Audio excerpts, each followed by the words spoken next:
ะนะโมตัสสะภะคะวะโตอะระหะโตสัมมาสัมพุทธัสสะอาเจวะกิจจมาตัปปังโกชัญญามรณังสุเวติขอนอบน้อมแด่พระผู้มีพระภาคเจ้าผู้ไกลจากกิเลสพระองค์นั้นโดยเสียงกล่าวกราบนมัสการขอโอกาสท่านครูบาอาจารย์พระเถรานุเถระขอแสดงความเคารพเพื่อนสหธรรมิกทุกรูปขอความเจริญในสิ้นในธรรมจงบังเกิดมีแด่ญาติโยมที่ได้มาร่วมในการปฏิบัติธรรมฟังธรรมโดยทั่วกันทุกท่านทุกคนในโอกาสนี้สาธุวางมือลงขอเสียงไม่ขึ้นอีกจักนิดหนึ่งก็ได้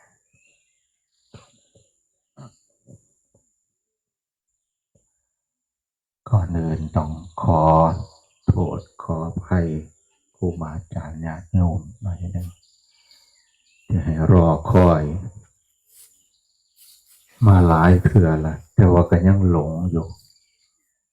โอ้ยโซเฟอร์เหลียวพิษเทื่อเดียวว้ายเจ้าหอดใส่ไปหาทางกลับมาเกือบหมดเลยไปจนหอดบานได้เมื่อไหร่เขาบอกลงทงลงท้ามา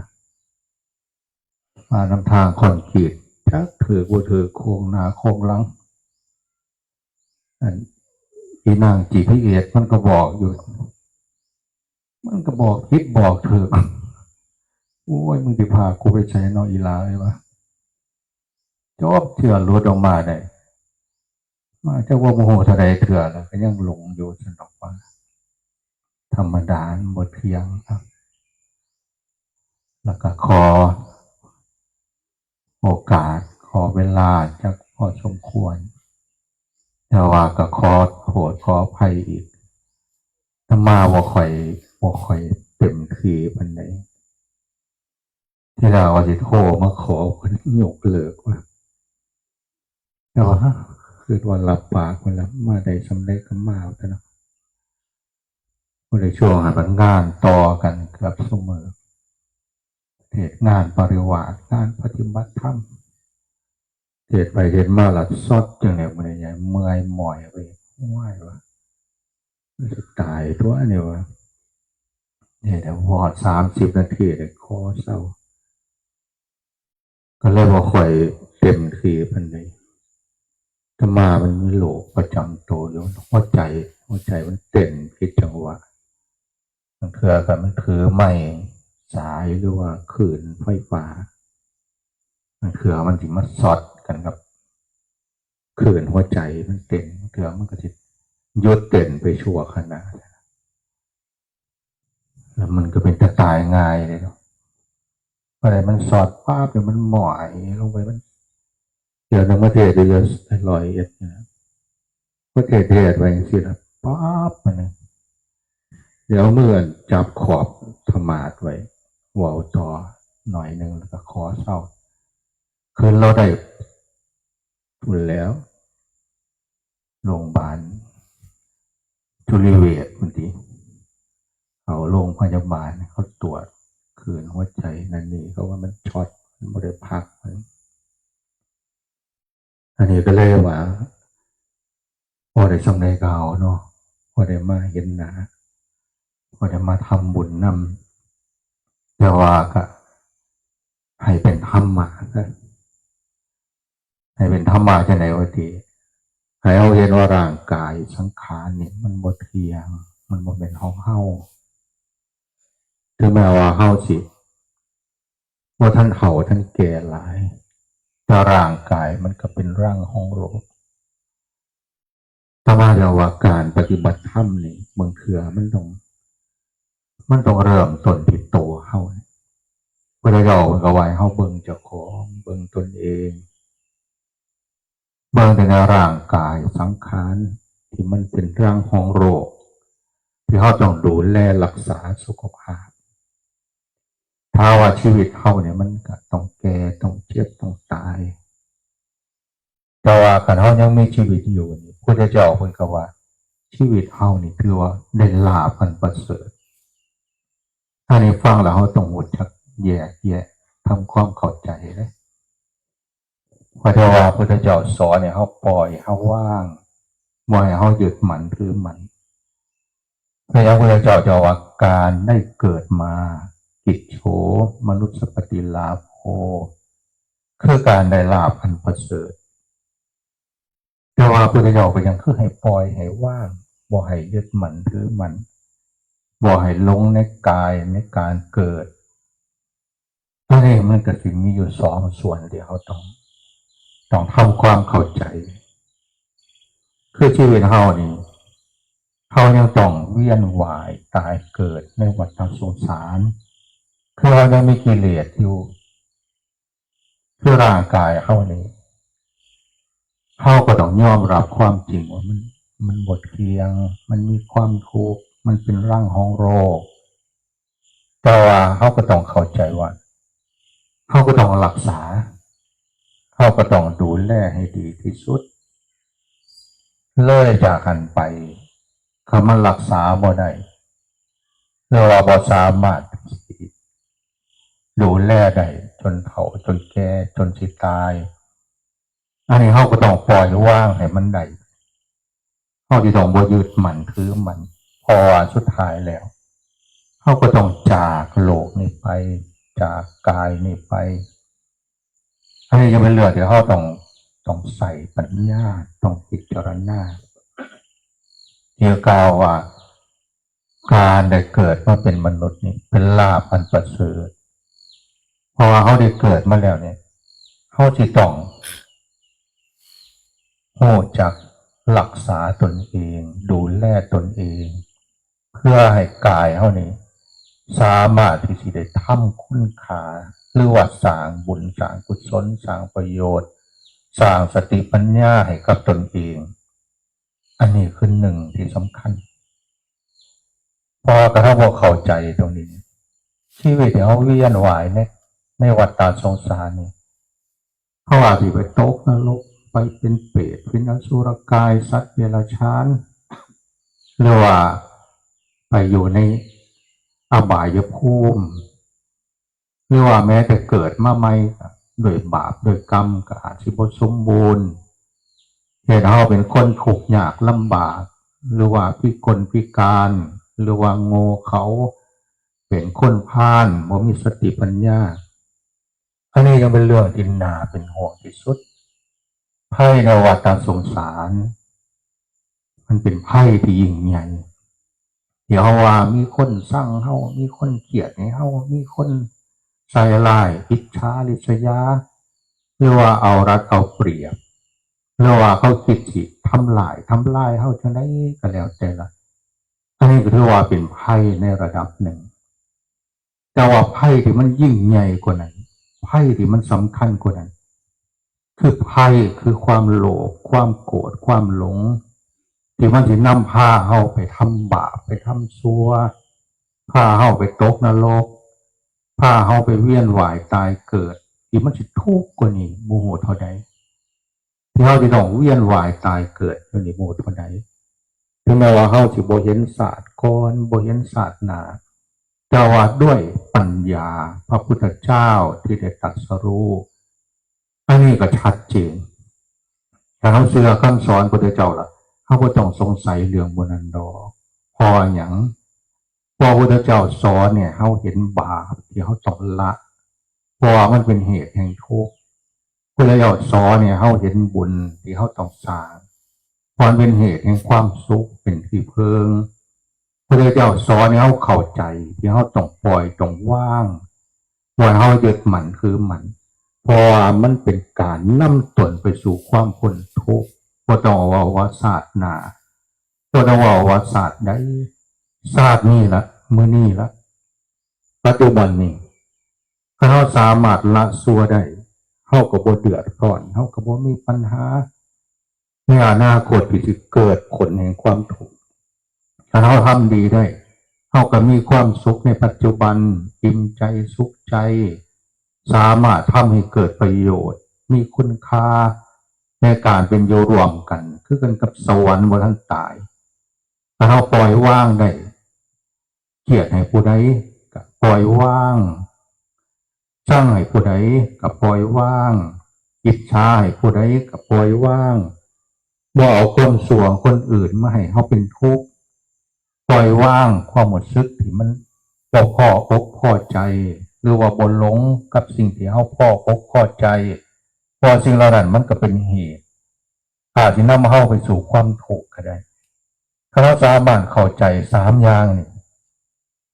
ศาสตร์กรก็บ่ต้องสงสัยศาสนาก็บ่ต้องสงสัยเพราะว่าอย่าง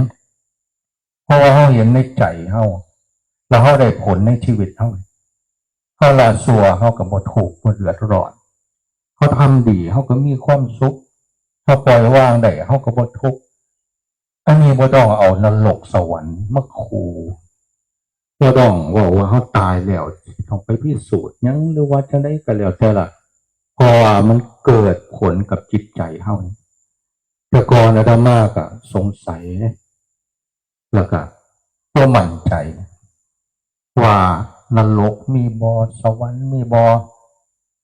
หรือว่าตายแล้วจะได้เกิดบ่พระเจ้าเพิ่นว่าถ้าเราตัดความลังเลสงสัยได้มันก็ได้เป็นการเปิดทางไปสู่ความพ้นทุกข์คือว่าสงสัยในหลักธรรมคำสั่งสอนพุทธเจ้าที่เพิ่นตรัสที่เพิ่นแสดงให้เราได้เข้าใจถึงความจริงของชีวิตคืออริยสัจคือทุกข์หรือว่าเหตุแห่งทุกข์หรือว่าการดับทุกข์หรือว่าทางที่เขาจะนำตนไปสู่ความพ้นทุกข์เมื่ออาตมาบรรลุธรรมเนี่ยแต่ว่าอาตมาปฏิบัติไปเราจะมีความเชื่อมั่นว่าเขาได้เข้าใจว่าการละสัวนี่มันเป็นสิ่งที่เข้าที่ต้องละให้ได้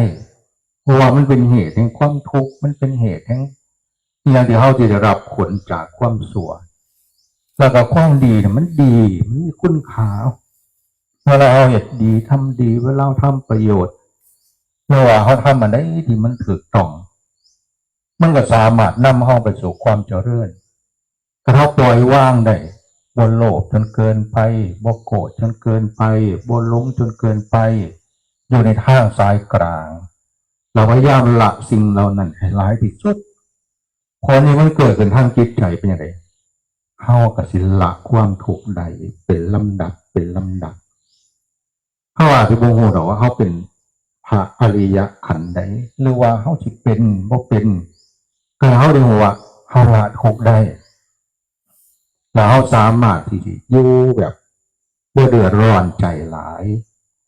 ในการเป็นอยู่ในการดำเนินชีวิตสิเป็นนักบวชสิเป็นพระเป็นแม่ชีเป็นโยมก็เฮาละสัวได้ทำดีได้ปล่อยวางได้ก็ได้ในระดับคัน100%ถ้าเปรียบเทียบได้ก็ให้ได้25%ก็แสดงว่าจิตใจเฮานี่โน้มไปสู่ความพ้นทุกข์คือความเป็นพระโสดาบันละได้50%พระสกิทาละได้75%พระอนาคาเราสามารถปล่อยวางได้หมดเขาอาจจะเข้าสู่ความเป็นพระอรหันต์ซึ่งบ่ได้มีป้ายเขียนมาบอกหรือว่าต้องมีผู้ใดทำได้เขาจะทำงานอยู่ในบ้านมีครอบมีครัวมีผัวมีเมียไม่ว่าเป็นข้าราชการหรือว่าทำงานเป็นยังก็แล้วแต่ละคนจนจนถึงเศรษฐีทาสสีจนถึงพระราชาสามารถที่จะเข้าถึงธรรมในการที่จะละทุกข์ปล่อยวางได้ก็แตกต่างกันพุทธศาสนาจะเป็นศาสนาที่มีความพิเศษ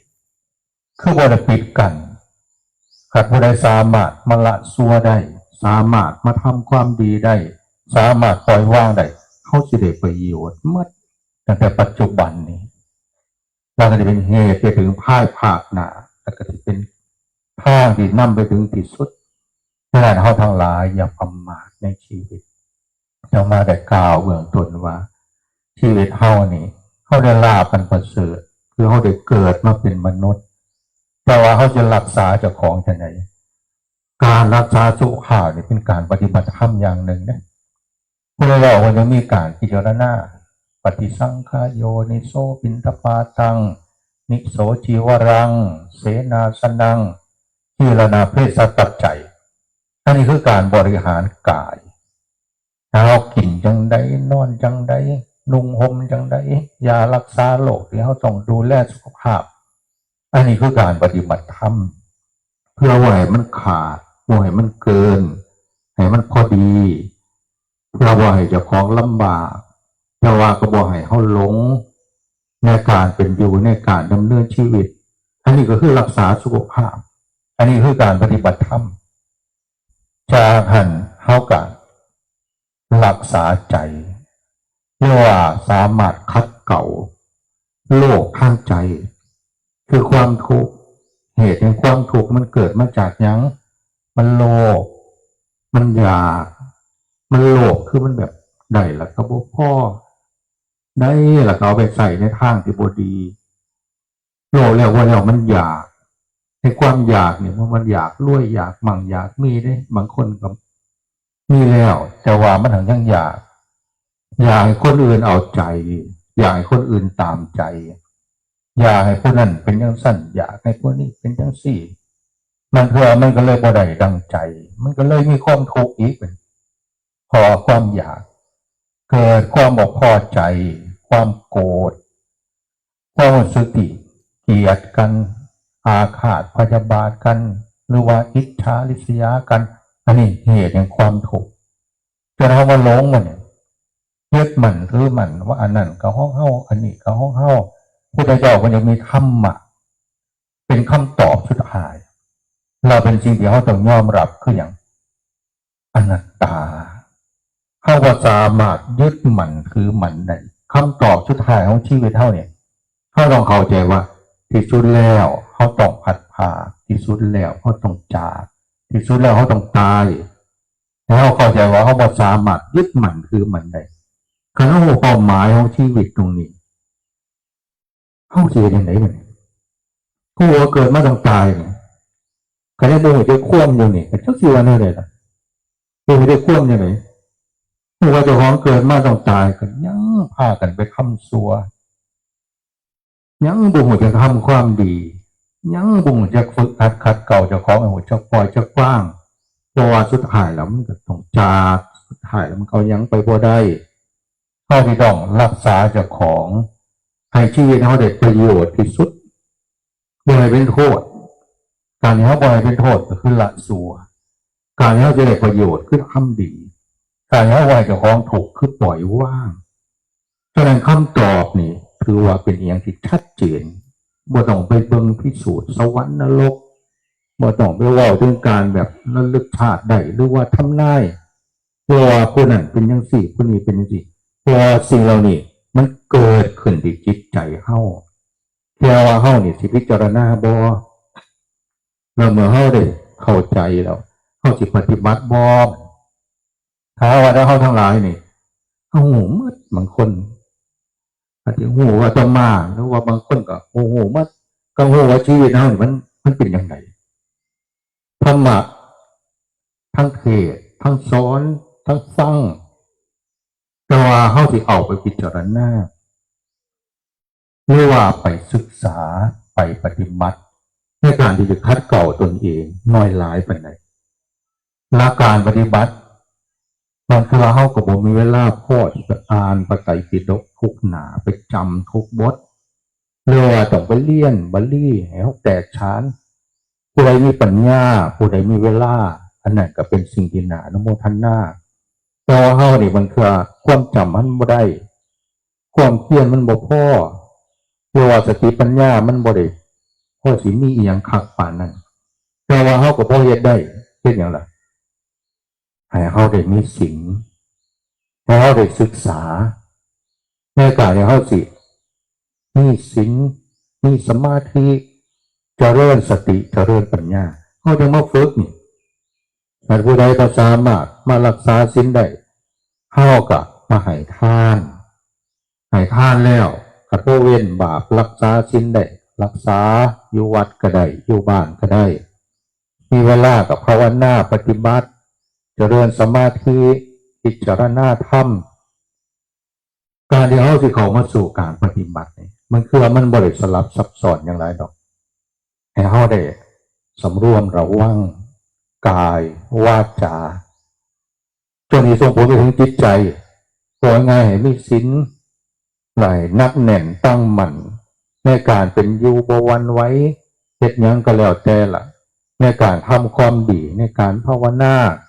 เพื่อให้มันเกิดความสงบในองค์กรรมฐานพิจารณาให้เกิดสติให้เกิดปัญญาเชื่อว่าไม่เกิดกันในจังได๋บ่มันก็ต้องพิจารณาไผพิจารณาเจ้าของนี่เอาอย่างว่าพิจารณาอนิจจังทุกขังอนัตตาพระเจ้าตัดในส่วนสุดท้ายที่เรียกว่าปัจฉิมโอวาทก่อนที่พระเจ้าจะตายเพื่อให้มรดกที่สำคัญที่สุดกับภิกษุมรดกนั้นว่าจะไหนวยะธรรมาสังขาราสังขารทั้งหลายไม่เที่ยงหนอเธอทั้งหลายจงทำความเพียรเผากิเลสละเนี่ยสังขารเรียกว่าความหลงความยึดมั่นคือมันไม่กลายเนี่ยให้มันได้พอการที่เขาได้หลงได้ยึดมั่นหรือว่าปรุงแต่งในการที่เขาสิเฮ็ดนั่นเฮ็ดนี่อันนี้เรามันเป็นเหตุให้เขาได้เกิดความหลงเกิดความยึดมั่นคือมันเรียกว่าเป็นเหตุที่นำเขาไปเกิดกิเลสตัณหาต่อไปอีกเพราะนั้นสังขารร่างกายจึงเป็นสิ่งที่เขาต้องละเป็นสิ่งที่เขาต้องพิจารณาเพราะว่าเธอทั้งหลายเนี่ยสังขารนี่มันบ่เที่ยงเนี่ยที่อะไรก็จะเกิดความสงบละในการที่บ่อยเฮานี่เขาไปยึดมันคือมันเพราะฉะนั้นพอเฮาทั้งหลายที่เฮานั่งอยู่นี่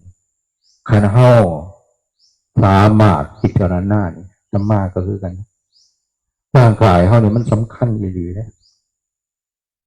ทุกสิ่งทุกอย่างในโลกนี่ที่เฮาคิดว่าเฮาสิเฮ็ดสิหาสิได้สิดีสิมีสิรวยนี่ก็เฮาบ่มีแค่หนึ่งคือหยังร่างกายเฮานี่พอตายเอาออกซื่อๆนี่เรียกว่าร่างกายมันเป็นโรคเป็นภัยหลายแรงเวลาบางเทื่อมันเสียดายเลยไม่ได้ธรรมะเนี่ยบางเทื่อนี่เมื่อคืนมึงโอ้ยเวลาแค่ชั่วโมงนึง30 นาทีเฮาก็เว้าบ่ได้แค่ที่เฮาสิเว้ามันได้เทศมันได้เกิดประโยชน์แต่ว่าบางเทื่อเฮาไปเล่นเอาไปคุยเอาไปเว้าเพิ่นเอาไปสนุกสนานดูตัวไหนใส่มันไปดูดิบดูเรียนปักไปมามันบ่ได้ที่มาเว้าแค่10 นาที15 นาทีเหนื่อยก็คือเลยขึ้นมาโอ้ยยามมันใส่ได้เว้าได้ถ้าเราบ่ใส่ประโยชน์เนี่ยบ่ยามมันเว้าบ่ได้อย่างครูบาอาจารย์สัมมาเห็นหลายรูปแม้แต่พระอาจารย์มันเรื่องมันคือเสียดายโอ้ยคือเวลาเดี๋ยวเขาเนี่ยเฮ็ดได้ทำได้มันคือเนี่ยเขาปล่อยถิ่มหรือว่าบ่สนใจแม้แต่ร่างกายเขาเนี่ยมันเมื่อมันเขาตายไปถูกยาก็จบละอยากได้อยากดีอยากมีอยากเป็นอันนี้ก็แล้วแต่บ่ได้แล้วก็ยังปล่อยว่างบ่ได้นำพออย่างมันบริสุทธิ์บ่ได้มีสติปัญญาอยากปล่อยว่างกับปล่อยว่างบ่ได้มันมีแต่กิเลสมีแต่ความหลงฉะนั้นเฮาทั้งหลายนี่เฮาจึงต้องพิจารณารักษากายเจ้าของดูแลเจ้าของสุขภาพกินจังไดนอนจังไดเฮ็ดจังได๋บ่ให้มันทำลายสุขภาพอันนี้ก็คือการปฏิบัติธรรมเพราะว่าการได้เกิดมาเป็นมนุษย์ถือว่าเป็นการได้ลาภอันประเสริฐที่เฮาสิมาสร้างบุญสร้างกุศลมาฝึกมาหัดปฏิบัติให้เกิดสติปัญญาคนอื่นสิดีสิชั่วคนอื่นสิเป็นอย่างไรอันนั้นมันคือกระบวนมีผลอย่างกับเฮาหลายดอกอยากที่นี่สำหรับผู้ที่เกี่ยวของเป็นพ่อเป็นแม่เป็นญาติเป็นพี่น้องแต่ว่าบุคคลนอกจากหันถ้าบ่ได้แบบว่ามีสัมมาทิฏฐินี่เขาบ่ควรเอาคนเหล่านั้นเขามาเป็นเครื่องขวางกันเรียกว่าเขาเสียเวลาในการที่เขาจะไปจัดการเขาก็ดีหรือว่าไปทุกข์กับความชั่วของเขาหรือไปทุกข์กับเรื่องที่มันบ่ได้มีผลประโยชน์ทางบุญทางธรรมทางสติปัญญา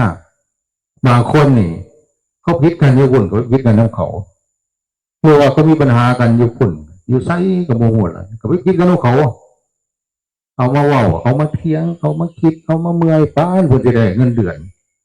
ปานเพิ่นสิมีตำแหน่งสูงขึ้นทั้งที่มันมาเรื่องของเจ้าของอ่าเอามาโวยวายเอามาแบบโต้เถียงกันมันเป็นจังซั่นมันเป็นจังซี่บ่น่าสิเป็นจังซั่นบ่เป็นจังซี่คันว่าเราเจ้าของแบบบรรลุธรรมเพื่อว่าได้เงินค่าเว้าค่าเถียงกันมีผลประโยชน์มันก็เป็นตาเว้าอยู่อันนี้ยังเจ้าของก็เมื่อยเสียเวลาแล้วยังผิดกันอีกเหมือนถ้าที่จะเอามาคิดพิจารณาเรื่องเจ้าของนี่เจ้าของมันดีสำใด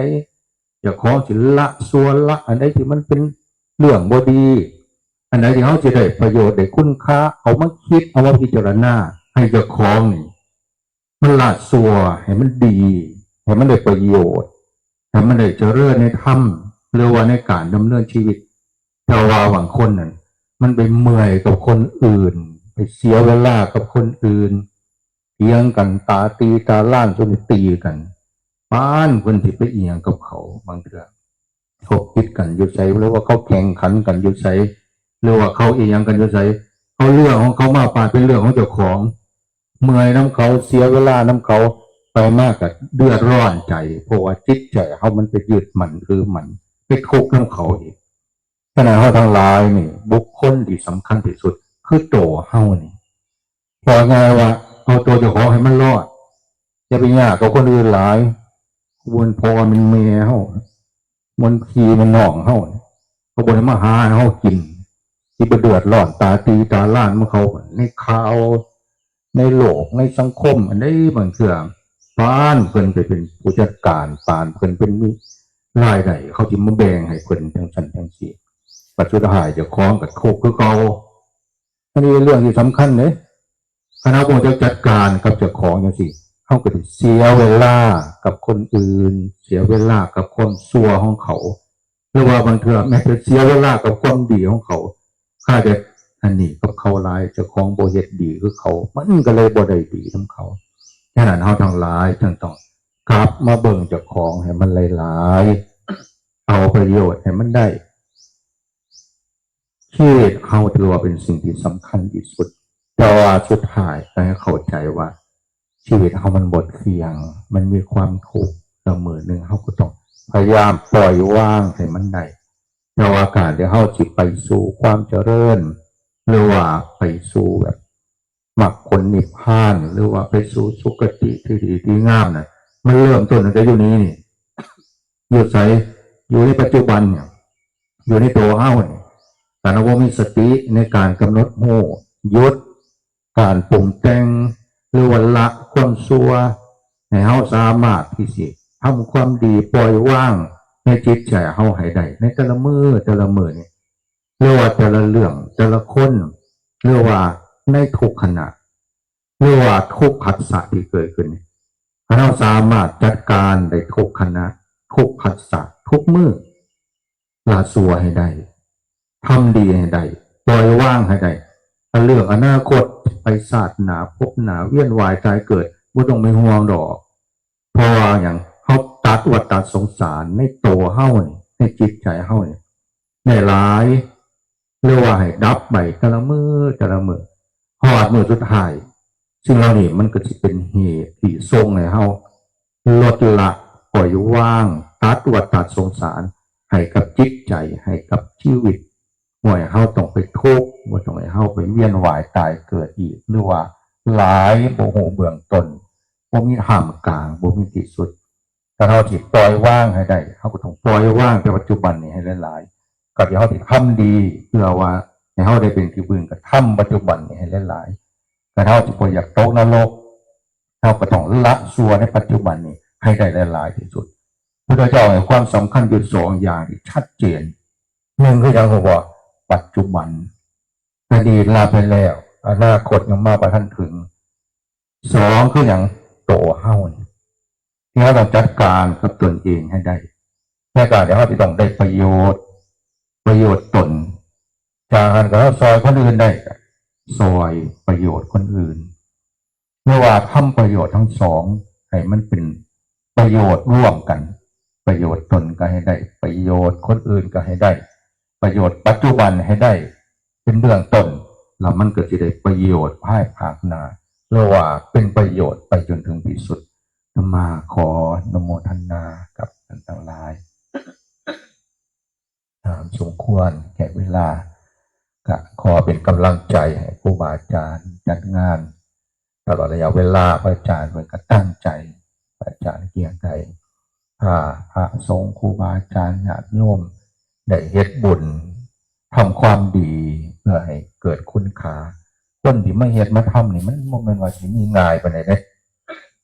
คนนี้มัดย่อมทุกข์ย่อมยากย่อมลำบากเพื่อคนอื่นนี่โอ้ยยายเรื่องของเจ้าของมันก็หลายพอแห้งแล้วมันยากน้ำเรื่องผู้นั้นผู้นี้นี่ก็บ่เสียสละดีนี่มันยากอีหลีเด้แต่เฮาก็ให้กำลังใจมันนะซอยเพิ่นอันใดก็ซอยได้อาจารย์กรรมมาซอยก็มาซอยอีหลีแน่เลยสิมาซอยกินมาซอยอยู่ยามนั่งสมาธิภาวนาก็บ่มาสวดมนต์นั่งสมาธิก็บ่เห็นหอดยามบ่ายเจ้าว่าเสียไสหมดอันนี้ว่าวัดอื่นบ่ดอกบ่ได้ว่าวัดเฮาดอกเห็นนั่งเจ้าโคอยู่2 องค์นอกนั้นอาจารย์กรรมเป็นนอนโกนอยู่สุดๆทางในบ่นี้อันนี้ว่าวัดเจ้าของได้วัดผมเนี่ยมันเถื่อผมก็สิมาเฮ็ดให้เป็นภาระก็สิมาอย่างว่าทีนี้มาให้เจ้าวัดนักอกนักใจนิมนต์ถวายซองแล้วก็ไปซะแต่อยู่แล้วไม่ได้เจ้าวัดเป็นทุกข์แค่นั้นล่ะบ่มาเฮ็ดบ่มาปฏิบัติบ่มาหยังคือแต่ว่ามาซอยกับมาซอยมันสมกับว่ามาซอยเนี่ยมาแล้วไม่เฮ็ดให้เป็นภาระบ่ได้ภาระอีหยังหลายเด้ภาระน้ำใจเนี่ยทุกผู้เห็นมันทำวัดทุกผู้เห็นมันนั่งสมาธิอาจารย์กรรมไปใส่เหมือนว่าอาจารย์กรรมนอนอยู่บนเจ้าวัดไปหาซองเบิ่งอยู่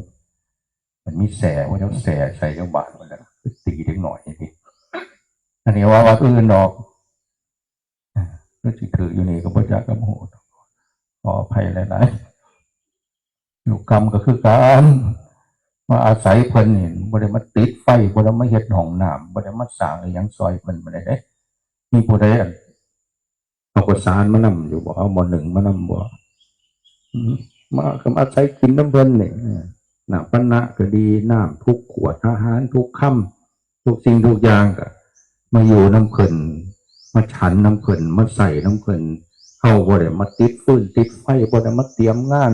เพราะว่าเฮาบ่ได้มาสร้างห้องน้ำสร้างกุฏิอีหยังไว้ได้ศรัทธาเพิ่นสร้างไว้ครูบาอาจารย์เพิ่นเฮ็ด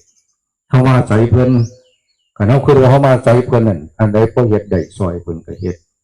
มาอยู่นี่10 มื้อทำบุญพอร้อยอยู่บ่อันนี้ก็ทำแน่เพิ่นกระจายค่าน้ำค่าไฟได้บ่ได้เสียมันบ่ได้ฟรีเด้ค่าน้ำค่าไฟก็ได้ซื้อเลขยังซื้อได้อยู่หรือว่าอย่างอื่นก็ยังใส่ได้อยู่เอามาทำบุญในจังน้อยกันมันมีแต่ว่าพระเอาก็บ่ค่อยมีเงินดอกบ่มีบ่เป็นหยังยามเวลาเพิ่นปฏิบัติก็มานั่งพร้อมเพรียงกันให้ญาติโยมเห็นเวลาโยมมาทำบุญก็บ่เห็นพระโยมก็บ่คักบ่ได้เด้เพิ่นว่าคนโบราณเนี่ยเพิ่นว่าถ้าเวลากินข้าวนี่ถ้าบ่กินพร้อมกันนี่บ่โดนเงินใดเงินหนึ่งล่ะคือหยังมันก็สิไปคนละทิศคนละทางวัดก็คือกันนี่ถ้าเวลาทำบุญอย่างนั้นนี่พระสงฆ์บ่พร้อมกันนี่โอ้ยเดี๋ยวก็ไปคนละทิศคนละทางฉะนั้นเฮาก็รักษาศรัทธาให้โยมเห็นก็ตั้งใจนะครูบาอาจารย์อันนี้เพื่อซอยอาจารย์เพิ่นเมื่อยบ่แห้งล่ะผมนี่เป็นผู้นำผู้รู้จักดีจักสิเมื่อยน้ำพระจักสิเมื่อยน้ำโยมไม่ออกก็จักสิเอาใจผู้ใดได้ไม่ออกของเธอก็ได้ซุ่มไม่ออกเจ้าภาพบางเทื่อก็เอาใจเจ้าของก็มีบ่ได้ว่าซุ่มอยู่นี่เด้มาทั้งอื่นหมดมันก็แน่จุดเทียนซื่อๆก็ยังแย่งกันบางเทื่อเจ้าภาพจักสิให้ผู้ใดจุดเจ้าวาดก็ขึ้นนั้นแต่ผู้นี้บ่ผู้นี้สิหน่อยใจบ่น้อยใจผู้นี้บ่ผู้นี้สิเครียดบ่น้อปานว่าโอ้ยให้จุดเทียนบ่ถึกมือหรือว่าบ่ถึกใจเพิ่นเจ้าภาพกับกูทำแต่ปีนี้ล่ะปีหน้ากูบ่มาหรอกอย่าหวังสิได้เงินกูอีกกูไปก็บ่ต้อนรับกูบ่เห็นอ่านซื้อกูบ่ได้จุดฮอดเทียนเพิ่นว่าบางเทื่อว่าทั้งอื่นมาดอกคือนี่บ่มีดอกเฮาก็มาเอาบุญเด้อมันเมื่อยน้ำพระเมื่อยน้ำพระจันทร์กรรมก็บ่แย่งเมื่อยน้ำลูกกรรมอีกเมื่อยน้ำไม่ออกซุ่มแม่ซี่แม่ค้าก็มันธรรมดาเด้บางหม่องไป ที่มาปฏิบัติธรรมก็มาจองมองพักไว้อย่างที่พระท่านมากค่อยน้อยนอนหันเด้อเพื่อนนะค่อยน้อยบ่ได้นอนค่อยน้อยก็จะบ่ได้ไปดอกเพื่อนว่านี่มองนอนไหนค่อยน้อยบ่เพื่อนว่าโอ้ยมาปฏิบัติธรรมเนาะอันนี้มาหวังความสบายก็นอนอยู่เฮือนแล้วที่มาอย่างอยากนอนห้องแก่ก็นอนอยากนอนห้องดีก็นอนมาปฏิบัติธรรมนี่มาขัดเกลามาให้เจ้าของแบบได้ฝึกได้ปฏิบัติบ่นอนมาตามใจเจ้าของอันนี้ก็ซอยเพิ่นเด้ออันไหนก็แล้วแต่ละยายเพิ่นลำบากใจครูบาอาจารย์เพิ่นเมื่อยบ่แห้งเลยอ๋อหยังก็ฟังความเพิ่นว่าหยังก็ว่านะเพิ่นอันซุ่มผู้ใหญ่บ้านกำนันอบตก็คือกันนั่นแหละแต่เทื่อก็เป็นเจ้าวาดอยู่ในบ้านสมภารอยู่วัดเมื่อยก็เมื่อยอยู่วัดผู้ใหญ่บ้านก็ยังมันโอ้ยท่านได้ท่านสิได้ญาณเพิ่นว่าอบตก็บ่อบตอันนี้บ่ได้ว่าอยู่นี่เลยว่าทั้งอื่นบ่ได้จัดการเจ้าวาดทั้งสั่นทั้งสี่เวลาเงินเท่านั้นนี่จักบาทเหลือเท่าใดโอนเจ้าวาดเราไปใส่แล้วบ่นี่โอ้ยให้เราใส่แน่เดี๋ยวหอบไปไว้หมดหลายกรรมการก็ได้เพื่อหาเงินใส่นี่ก็บ่พอไว้กรรมการก็ยังสิมาสงสัยอยู่มันเหลือเท่าใดล่ะเพิ่นว่ามันเหลือเท่าใดมันเย็ดเท่าใดบัญชีมันเรียบร้อยเด้อเพิ่นว่าอย่าให้มันมีปัญหาเด้อเพิ่นว่าอันนี้ต้องช่วยกันถ้าต้องเข้าใจครูบาอาจารย์เพิ่นก็สิมีกำลังใจในการประพฤติในการปฏิบัติพนมมืออีกเทื่อนึงขอความเจริญงอกงามในศีลในธรรมในคุณงามความดีจงบังเกิดมีแก่เราทั้งหลายให้ยิ่งขึ้นไปโดยทั่วกันทุกท่านทุกคนด้วยเถิด